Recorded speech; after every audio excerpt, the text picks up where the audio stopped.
Hello lovely people, welcome back to my channel. I hope you are all well. Welcome to a review.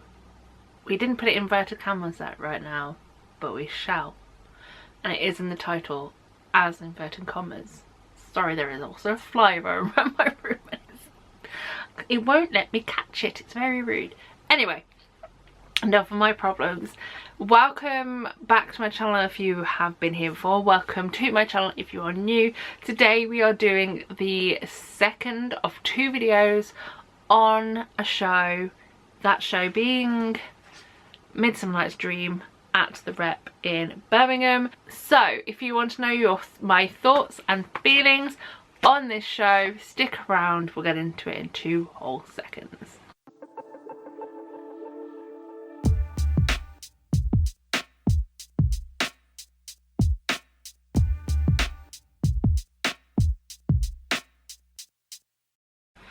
So yes, welcome all. This is the second video on this show. If you have never been here before and you're thinking, what is she whittering on about, let's get the spiel out. See if I can do it quickly. For every show that I see, I like to do 2 separate videos, time and willing permitted. Willing being a big point at this time of life and day. The first of those videos is the Nervous Guide. That was the last video on this channel. The Nervous Guide is everything you need to know about the show before you go. So that be sensory warnings, content warnings, information about the theatre, anything that might help you, 1, get to the theatre, 2, know where to sit or have an idea of what it will look like where you're sat, and 3, just anything that will hopefully make your experience of going to the theatre a little bit calmer and just like not so stressful, because everything else in the world is stressful. Let's go and enjoy theatre for a bit of relaxation. The second video is this is the review video. Review is always put in inverted commas because at the end of the day I'm in no way professional. I just like to go and watch shows and theatre and be in that room where it is happening, and I like to come back and share my thoughts. Sometimes I go and see shows alone, and when I do that I have no one to do the whole did you like this, did you not, what did you think of this, what. You are basically my friend either just after the show or the next morning or whenever I have chance to just be like, this is everything that I really enjoyed about the show, this is something that maybe I didn't enjoy as much. I like to try and keep them positive because at the end of the day there is a lot of negativity in the world and I just want it to be like as positive as possible. So without further ado, let's get into it. Let's talk all things Midsummer Night's Dream at the Rep. 2025 for me last year was the re-immersion, if you will, of Shakespeare, which is a really silly thing to say because he has been, or his work has been around for a very long time. I am very much, or I was one of those people where I just had limited interest in going to see Shakespeare shows because I just didn't have the best experience of Shakespeare in school. You kind of get it drilled into you, and when something is like pushed and pushed and pushed, it moves you away from the situation. So last year I kind of put my toe back into the water and experienced a few Shakespeare plays. And this year in 2026, when the announcement from the Rep had this on the cards, I knew that I would like to go and watch it. I did see the Bridge Theatre production of Midsummer Night's Dream last year and really enjoyed it as Shakespeare goes. So I knew what I was getting into, I knew what was going to happen throughout the storyline. I was well aware of what was going to happen. This show is very much one of the comedies. It's kind of got a little bit of the like romantic comedy vibe if it was Elizabethan in a way, because there is funny moments, there is silliness, there is love, there is everything that I enjoy in life. Like, if I was reading a story and everything that happened in this happened, I'd kind of be like really okay with it, or watching it as a film. Saying that, it was really interesting and nice to see a different version of the same text, because every production of Shakespeare is going to be different. This one at the Rep has been created and directed by the Rep's artistic get my teeth in the Rep's artistic director and the Rep's assistant, sorry, apologies, a deputy artistic director by the names of Joe Murphy and Madeleine Kluge. Hopefully I've not butchered Madeleine's name, truly apologise. This one felt really fun but completely different to my last experience of the show. Creatively, I really enjoyed the set and costume, which was designed by Carl Davis. The set is relatively structured throughout the entire show. It's one set mostly, and the action just swarms around it. I did enjoy, I don't know how to describe this, but dangling boxes of logs. There is no other way to put it. And also the long stripped forest boxes. Again, I'm not explaining it correct the best words, but the way that they showed that it was in the forest field, if you will, as opposed to in the other locations, was just really clever. I also enjoyed when it was the moment for the actors slash players to do their conversations. A different curtain comes down with all of the signs for all of the jobs that the actors do alongside being actors. I did spend some time whilst they were on stage kind of reading them all and working out what was going on. I really enjoyed those attentions to details, and I really enjoyed everything set and costume wise. Other creative moments that I wanted to mention: sound design by Claire Windsor. The reason I mention this is because mostly it is mics on the face, either down here or up here. There is some use of handheld mics, mostly for performances, shall we say. Puck a few times uses a handheld microphone whilst singing, and also the characters of Oberon and Bottom use a handheld mic. I understand why they were used because of the situation, but at the same time it kind of took away the sound for me a little bit, and it came slightly less clear, especially when at one point Puck has a microphone and is singing into it, but then the character of Titania, I think, I can never remember which way around it is, and apologies if I've got the other one wrong, but a different character is singing, but she doesn't have the microphone, she just has the one on her face, and that was a little bit more clear for me. It might be down to where I sat on the speakers, but I did want to mention that. Also, I wanted to mention in the creative field, movement and choreography by Asher Jennings Grant. Really enjoyed all of that.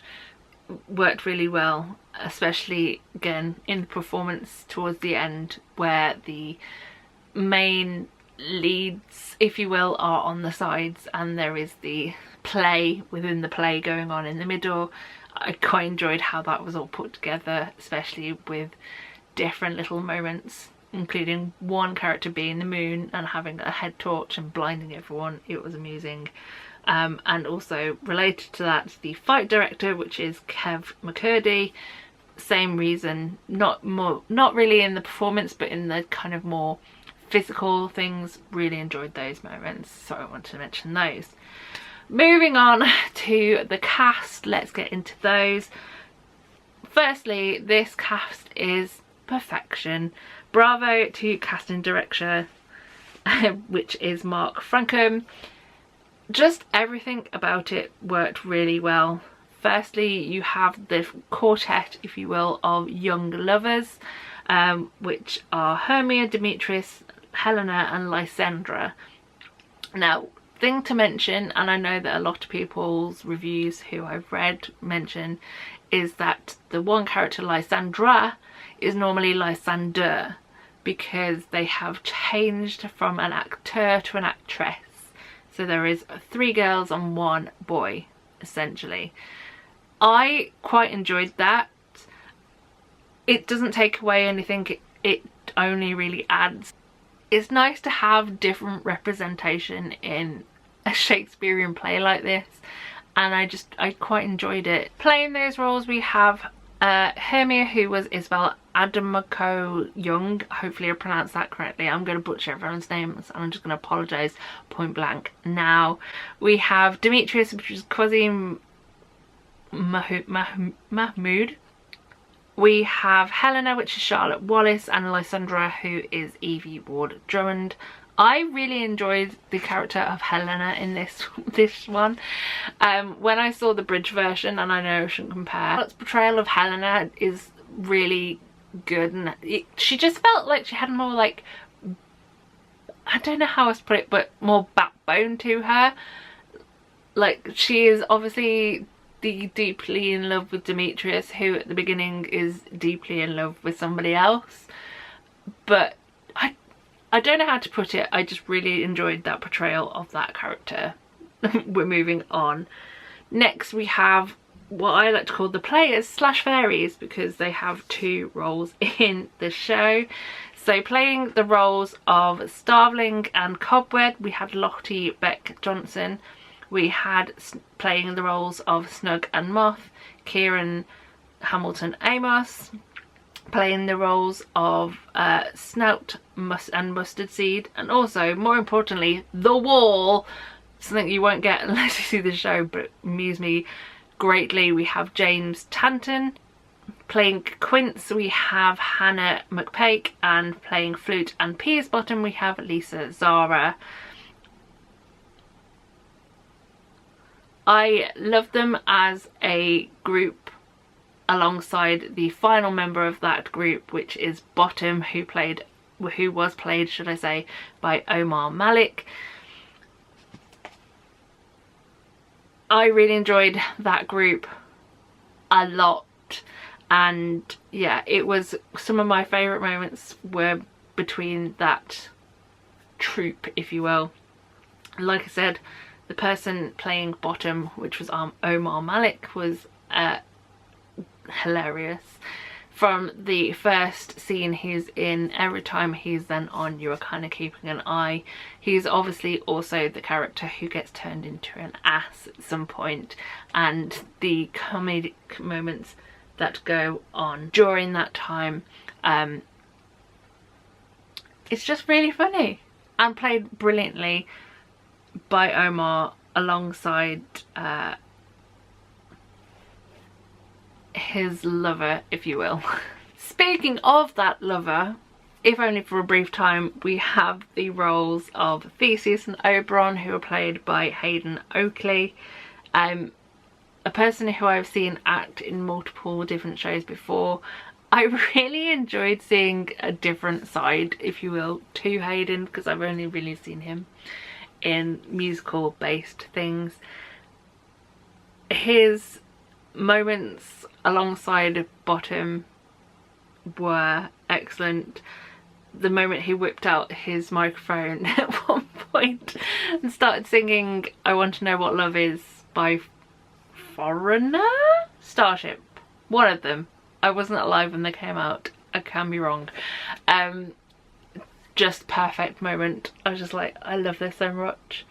I also really enjoyed his work alongside the characters of Titania and Hippolyta, who are played by Eleanor Vincent, a person again I've seen in musicals previously.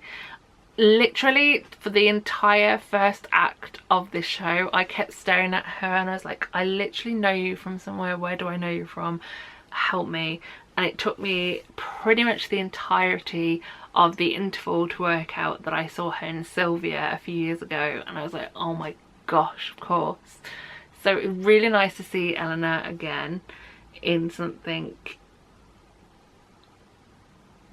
and I loved those roles. I loved both of their fairy roles, if you will, as Titania and as Oberon. Just brilliant. The other thing I really enjoyed about Eleanor is her work alongside the character of Puck, who is essentially the cheeky little fairy, if you will, who in this production is played by Adam Carver.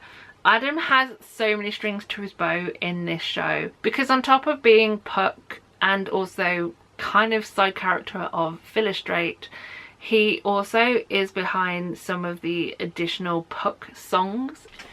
Adam is kind of known for other work. I've got my program up because I don't want to butcher it. He in the program is put as an independent cabaret artist, vocalist and performance maker, more widely known as Fat Butcher. He is the director of Birmingham based queer performance company Fat Projects and has developed a range of performance work. I apologise to Adam right now, I hadn't heard of him previously. Again, like with some of the other people, the moment that they were on stage I was kind of drawn to them. Simply, as I said before, the cast were just so good and worked really really brilliantly together, and much fun was had. Such fun was had, if you will. I said recently to my friend, it's like, I think Midsummer Night's Dream is my favourite Shakespeare. I don't know if it's because it's one I've seen twice recently, but like previously mentioned in this video, it's very much got a little bit of the romantic comedy vibe to it. It's always, and I've seen this show twice, it's always got a bit of humour to it. This one felt more funny than the last version, the bridge version that I saw, but I like a giggle. I love just joy. I do feel like I should probably try and see a tragedy in the Shakespeare world for difference. I did see Macbeth last year, or should I say the Scottish play, last year at the Globe as part of their Playing Shakespeare scheme, but I feel like this might not be my only version of Midsummer Night's Dream this year. I have kind of got plans in my head but not in fruition to see a different one, but that will come about if it comes about. So we're gonna move on. The Rep is playing Midsummer Night's Dream until the 24th of May, which is a Sunday. We love a Sunday matinee.